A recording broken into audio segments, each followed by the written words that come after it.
Bismillahirrahmanirrahim. Assalamualaikum warahmatullahi wabarakatuh. Halo anak-anakku, siswa SMK PGRI 1 Madiun.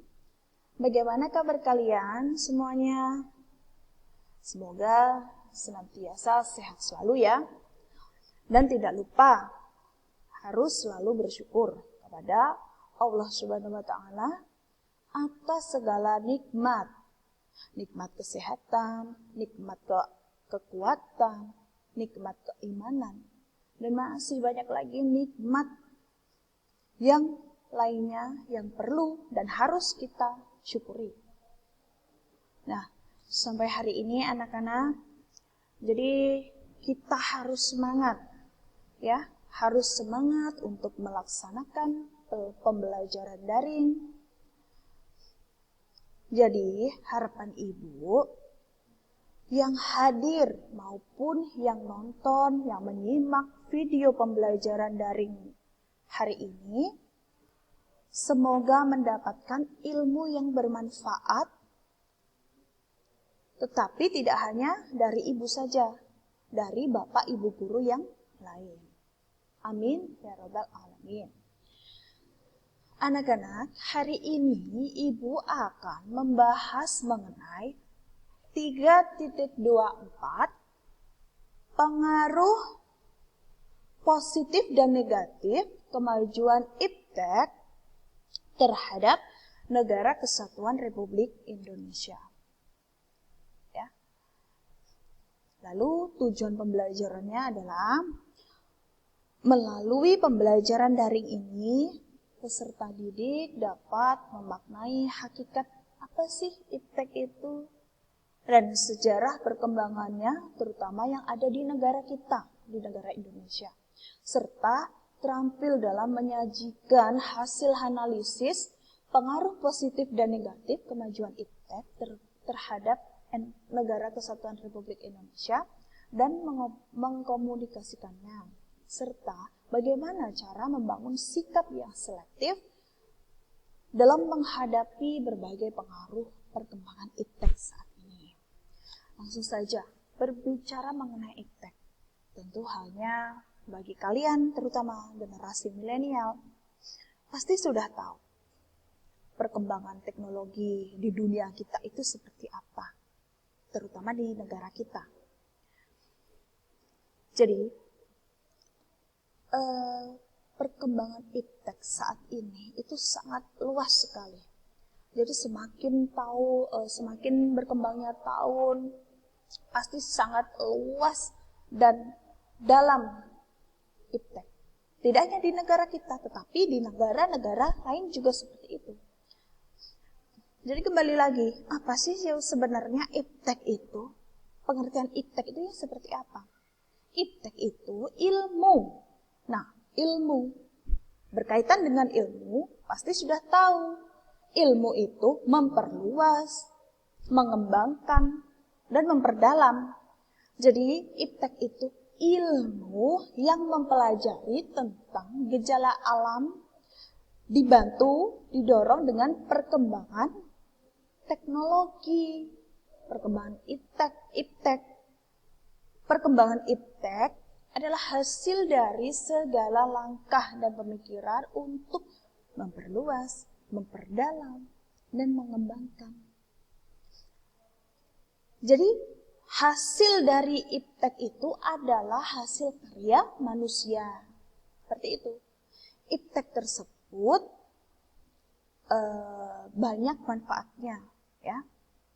Tetapi juga banyak dampaknya. Antara lain dampak positif dan negatif. Berikut faktor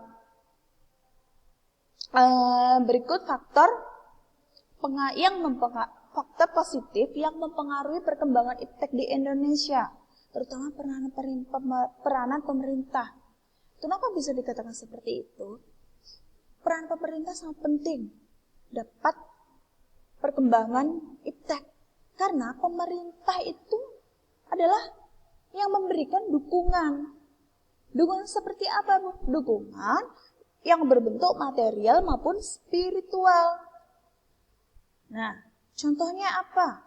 pembangunan infrastruktur di negara kita. Apa Bu contohnya?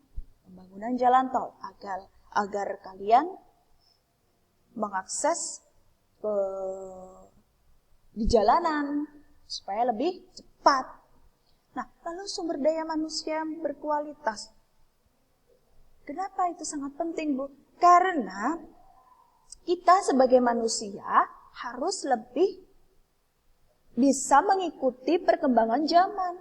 Jadi jangan hanya kita menjadi penonton, penikmat perkembangan iptek yang ada di negara kita. Jangan. Kita harus ikut bisa berkembang. Dan kita harus bisa berpikir positif. Lalu pengaruh dari negara lain. Ya, contohnya Indonesia kan banyak sekali menjalin kerjasama antar negara. Jadi Indonesia itu tidak menutup kemungkinan untuk mengikuti atau menyerap perkembangan iptek yang dari negara-negara yang menjalin kerjasama dengan Indonesia. Seperti itu, contohnya pembayaran yang semakin praktis dalam menggunakan ATM atau kredit. Tuh. Tetapi dengan berkembangnya zaman sekarang, bahwasanya kartu ATM tidak hanya secara manual, tapi memakai aplikasi HP bisa.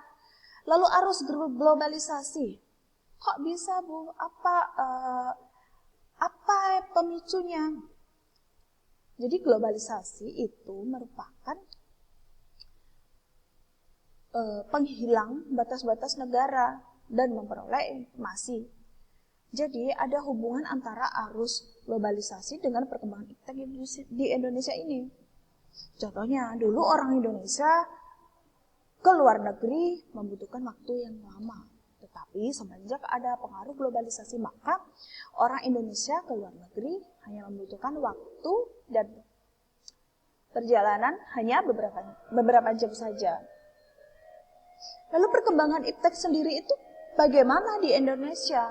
Nah, sebelum mengacu yang ada di negara kita, yang realita, jadi harus perlu diketahui. Pada abad 20, teknologi sangat berarti bagi lembaga pendidikan, sehingga pada abad 20 mampu mendorong lebih cepat dalam industri informasi dan komunikasi, transportasi, dan pertanian. Nah, perkembangan ilmu pengetahuan dan teknologi di Indonesia itu sangat tertinggal jauh dan sangat memprihatinkan dibanding negara-negara Eropa. Bahkan di negara Asia juga ada, misalnya di Jepang dan Cina. Kenapa demikian bisa terjadi? Karena yang pertama disebabkan adanya bahwa kurangnya kita mendapat pendidikan yang tinggi. Lalu kurangnya keinginan dari pemerintah maupun perusahaan swasta yang ada di negara kita melakukan ahli teknologi. Lalu masih banyak lagi pengaruh yang sangat kurang. Tetapi realita yang memprihatinkan tidak dilihat dari prestasi di beberapa bidang iptek, ya. Tidak dilihat dari prestasi dari beberapa bidang iptek. Tetapi kita harus bisa mensyukuri itu semua. Karena apa? Karena dengan ketinggalannya negara kita, tertinggal sangat jauh, kita bisa menyelamatkan negara kita meskipun secara pelan-pelan. Ya. Lalu dampak positif perkembangan iptek. Yang pertama, memberikan berbagai kemudahan. Tentu pastinya semua manusia, semua masyarakat mengenai teknologi pasti banyak sekali teknologi modern. Contohnya di kegiatan pertanian, dulu kita belajar sama memakai yang tradisional, tapi sekarang ini sudah berkembangnya zaman, ilmu teknologinya sudah berkembang, kita memakai yang modern. Lalu ada juga bertambahnya pengetahuan wawasan kita gitu. Itu tadi, kita sudah bisa menggunakan HP, mengakses internet, dan lain-lain sebagainya sudah menjamur pada diri kita atau anak-anak. Lalu mempermudah meluasnya berbagai informasi. Nah, ini banyak sekali sekarang media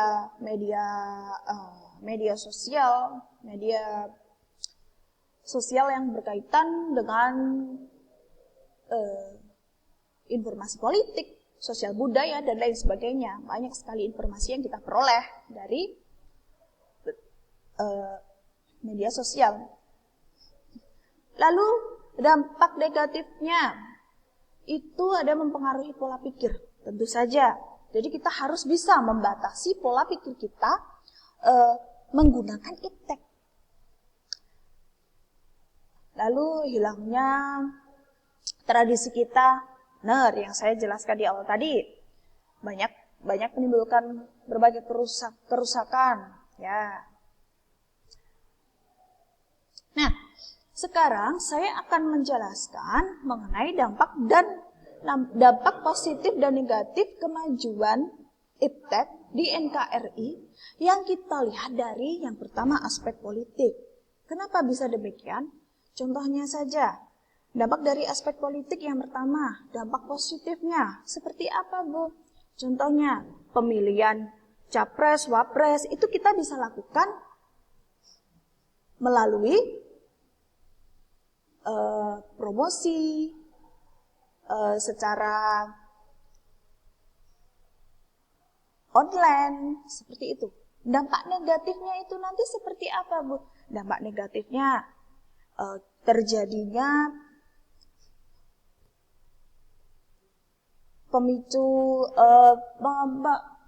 terjadinya perselisihan antara kubu A dan kubu B. Lalu ada aspek ekonomi. Contohnya, positif itu kita bisa memasarkan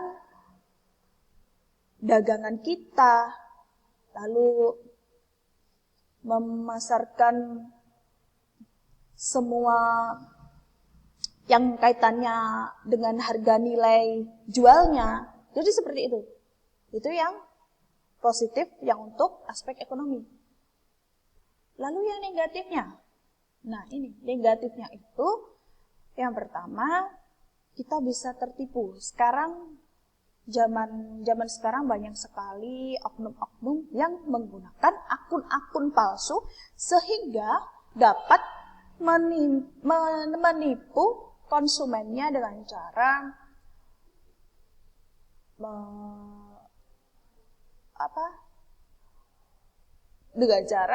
transfer yang tidak sesuai dengan ininya. Kadang kita sudah transfer tetapi barang tidak datang. Jadi seperti itu. Lalu aspek sosial budaya, seperti yang saya jelaskan di depan tadi, sosial budaya itu ada di pasar tradisional dan pasar modern. Itu tadi ya.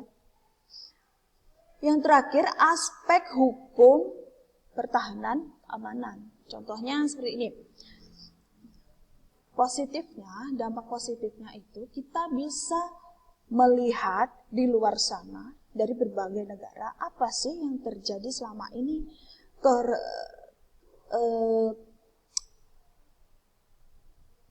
yang terjadi mengenai negara di luar sana, mengenai informasi yang positif.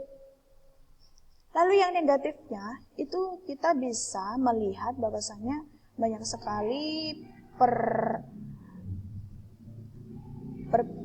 pertikaian antara negara satu dengan yang lain, lalu saling berdebat. Nah, jadi dari semua aspek, dari 5 aspek tersebut merupakan secara keseluruhan atau secara garis besarnya, ya, secara dampak positif dan negatif dari kemajuan iptek. Sekian pembahasan Ibu hari ini. Semoga bisa dapat mengerti.